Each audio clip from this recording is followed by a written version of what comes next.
How's it going, everybody? I'm your boy Shockwave48 here, and today, it's a brand new chapter of My Hero Academia, chapter 406. We pretty much on the verge of, Bakugo's taking out All For One, and he's buying Deku some time to take out Shigaraki, so that's good.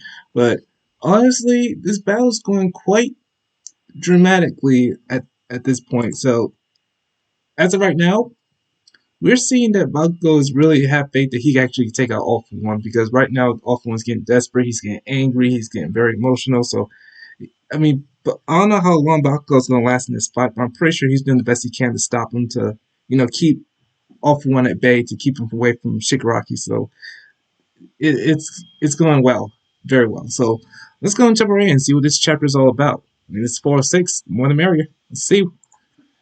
All right, so we got the 406 spoilers, and I guess we're like finally getting the answer to like what the connection between Bakugo and the second user of One for All is. And I gotta say, it's pretty funny, at least to me, especially considering like all of the hype that we, the community, have built up around these two characters, or at least the second user. And I'll go more into it once we talk about it. But just get ready for something a little spicy, but maybe not the kind of spice that you like. But real quick, coming off the previous chapter, we saw Bakugo, finally came back to life with the help of Edgeshot and everyone else who played a part. Edgeshot also still alive somehow, but that's fine. Then All Might gave Bakugo his gauntlet, which is probably going to come back later, even though he said it was broken. Then we got the long-awaited genuine Bakugo smile. And that's not the end of Bakugo's full character arc, I guess you could say, because he's got another huge moment in this chapter as well with that stuff. And I'm talking about, like,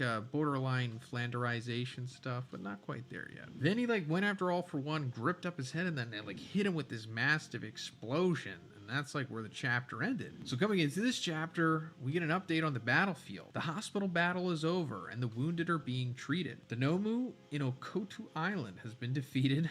Toru and Aoyama are freeing everyone from the plant, and they're still fighting Gashly on Takoba Arena. So for the hospital battle, I guess they're talking about what's going on with Shoji and Spinner. That's fine. But as for the Nomu and Okotu Island, how were they defeated? They were way too powerful for anybody that was there. I guess Gang Orca dug deep and took care of them with his Orca terrorists. If anybody knows what I'm talking about when I say Orca terrorists, let me know in the comments. And yeah, Aoyama and Toru, or Hagakure, defeated, what was that guy's name? Kunita? He was the plant Logia quirk guy. And then this Gashly guy, I don't know if we've seen him before. Apparently he looks like this. The Gashly So Crumb weird. Tinnies. It looks like something from the Babadook.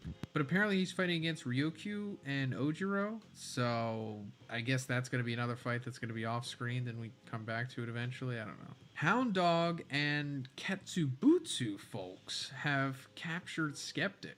Kamakiri and Kurohiro helped completing the evacuation to Shiketsu, and all the villains in Jakku have been captured, and the whereabouts of Eraserhead, President Mike, and Kurogiri remain unknown. Oh, wow. I totally forgot that was a thing. At the end of the Shoji Spinner fight, the hospital stuff, I'm pretty sure it wound up with them going into a portal or something, right? And we don't know what happened with them, one of Kurogiri's portals. They were trying to break through to get Shirakumo to come through. But first, let's talk about the sponsor of this video, Private Internet Access. Private Internet Access is a virtual private network, or a VPN for short, which hides your IP address and safeguards your internet connection through an encrypted tunnel. And believe it or not, That stuff can be handy. 'Cause you never know. People can pretty much scam you and I'll and get hack more you. into that So later, but private internet access is also a tool that helps you with your everyday life. Because whenever you connect to the internet on a public Wi-Fi network, your data is at risk of being stolen. That's why private internet access helps protect your personal data by encrypting your internet connection through their world-class server infrastructure, which makes your information shielded and bulletproof. I've been traveling a lot this year, guys, going from airport to airplanes, and I always use private internet access for when I'm on public Wi-Fi in those instances. licenses. You can also now use one private internet access subscription to protect an unlimited amount of devices at the same time.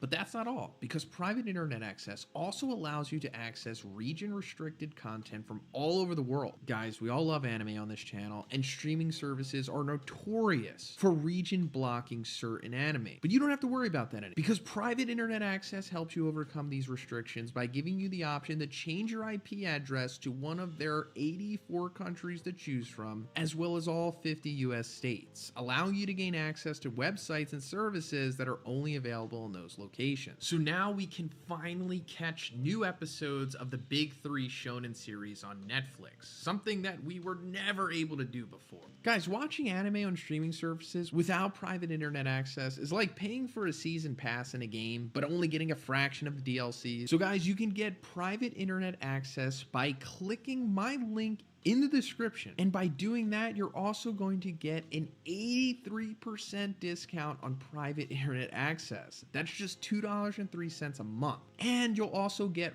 4 extra months completely free. Thanks, guys. And I still do fully think that's going to happen. Like, when we see the 3 of these come back, it's going to be like Shirakumo in his human form again, which I'm on board with. I mean, in my opinion, that's what this is all leading to, right? So let us just have her moment. Come on, Horikoshi. If you just straight up let All Might live, almost breaking the fourth wall by explaining us to why he has to live, just bring Shirakumo back. No strings attached. Just let him be a human. Have all of his quirk powers and everything. Come on, Aizawa has literally been depressed this entire series because of that. At least give him something. He lost his freaking leg. And an eye. Let him have his boyfriend back. Come on. We see Nagant lying on top of that building. She remembers Rocklock saying that the plan hinges on their faith in Deku and thinks Izuku Midoriya. Cut back to the fight, and All Might is impressed by Bakugo's speed. Edgeshot then explains what happened to his quirk. The speed he unlocked right before dying surprised even Shigaraki All For One himself, so he's probably in the process of understanding something new about his quirk. He has to keep using it. All For One fell inside a building and he's upset, but says that he'll have to kill Bakugo later. Cut to Shigaraki and he says it's fine. He just has to break Bakugo again. Deku begins an internal monologue saying that so far he's been using Danger Sense to dodge, but he still hasn't found a way to deal with Shigaraki's regeneration plus decay and superhuman body. You really haven't found a way to deal with that? Because it looked like when you were destroying Shigaraki All For One last year, that was like a pretty good way of dealing with it. Like just like hit him with United States of Smash, but multiplied by transmission or gear shift, whatever it's called. Or, you know, you could just like rip his head off. I'm pretty sure That was probably the most epic, easier said than done. punches I've seen in this manga. You can only use gear shift once more, and when that's done, the blowback will be brutal. I chose Wix for my business because of its massive scope for functionality and... But Deku decides that the time is now. He activates the second user's quirk, and what follows is 2 pages showing Deku, Shigaraki, and Bakugo / All For One that say go beyond. So yeah, I gotta admit, these 2 pages look amazing. It's like the 2 final battles, Bakugo versus All For One, Izuku versus Shigaraki. Pretty satisfying stuff here, I must say. But I'm pretty sure that's where that's going to end. We're not going to see any more of Izuku's fight yet. Guys, it's fine. I'm sure Horikoshi is going to give us like 3 months of the final battle once we get to it. Or 2 months, something like that. Couple weeks. But All For One starts heading towards Shigaraki, which annoys Bakugo. All For One says that the explosion quirk isn't as strong as Endeavor's Hell Flame or Dark Shadow, and that he can deal with it later. He can't let a random guy like Bakugo speed up his rewind even more. So I guess this is like accurate scaling from All For One. I mean, he would know, right? He's like over 100 years old and has had hundreds of quirks. He knows that this stuff almost better than anyone besides Yujiko. But it just seems like Bakugo's explosion quirk with Cluster surpasses the others' quirks. I mean, maybe it's not as grandiose as Endeavor's, but I'm pretty sure Endeavor wouldn't be able to pull off moves like that against All For One Shigaraki, like what Bakugo was doing before he first died. As for Dark Shadow,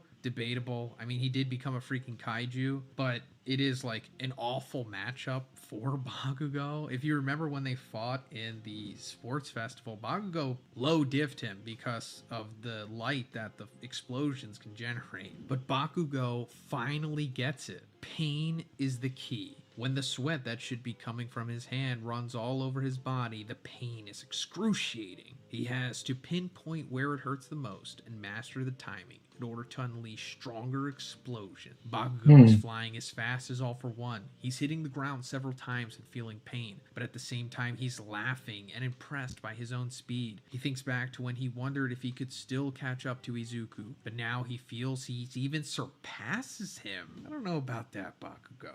I respect you, bro, but come on, Izuku has. You may have gotten strong, but you haven't surpassed Deku. Not a chance. It cuts to the evacuated civilians, and Mitsuki tells Masaru to look at the screen. He says he can't because their son is facing All for One, but Mitsuki says that they have to watch the fight because he's sure Katsuki must be smiling like he always does. So yeah, these are Bakugo's parents, in case you're just curious. I mean, it's pretty evident, but they don't really say their names a lot in the series. So, and like when all of you are like, you know, searching up Bakugo's mom, you're not typing in Mitsuki, you're typing in like Bakugo's mom.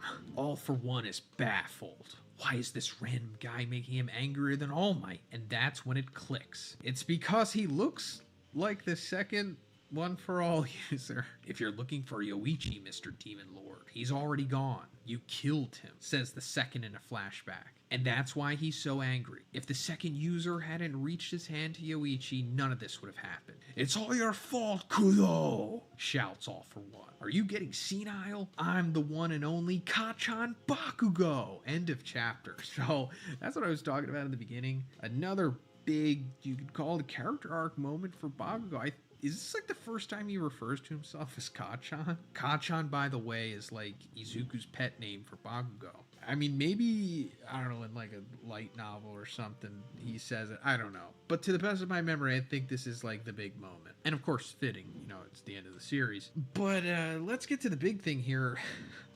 The big connection between the second and Bakugo is they look alike.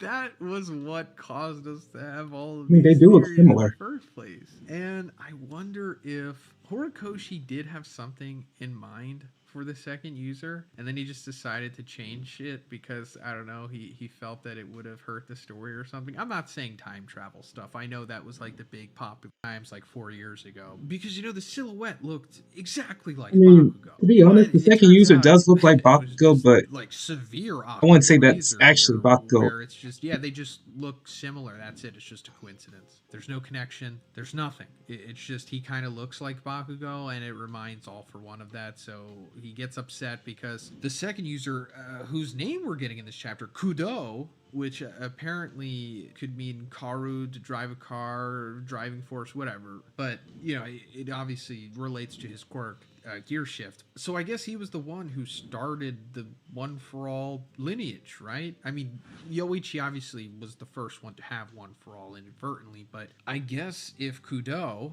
second user of One for All, didn't find Yoichi and set him free, then none of this would have happened. And I guess it goes back to the whole narrative of the Chaos Theory, which Horikoshi is, you know, been showing us these last couple chapters and how it relates to All for One's ultimate downfall. Like the flap of a butterfly's wings in Brazil can cause a hurricane in Texas. All it takes is just Kudo releasing Yoichi from being captive by All for One, and then 100 years later it leads to his downfall. I mean, yeah, it could have been faster, but that's pretty much it for this one, guys. I'm gonna go way more into this in the review. Well, there you have it, folks. I mean, this chapter just keeps getting intense every once in a while. I mean, I didn't realize that this second user was kind of look like Bakugo. I mean, everyone, you know, he kept saying that in a few chapters back. It kind of looked like them. But now we see the point where All for One is getting intense, very angry at Bakugo, and pretty much Bakugo is pretty much fasting All for One, so he's doing the best he can to keep All for One from not reaching Shigaraki. And this, I don't know how long that's going to last, but pretty much Deku's going to have to do something on the next chapter to stop Shigaraki from getting, you know, much more power. So, especially his gear shift, and pretty much all, you know, is in pretty bad shape right now, so he needs time to rest. But hopefully he'll be able to last a bit longer. before that happens. But I'm looking forward to seeing this, the next chapter of 407. I mean, I don't know if we're on break, but I'm pretty sure we're going to see you next week in about 2 weeks. Who know how long it'll be, but I'm looking forward to it. Alright guys, that's it for today's video, and thanks for watching.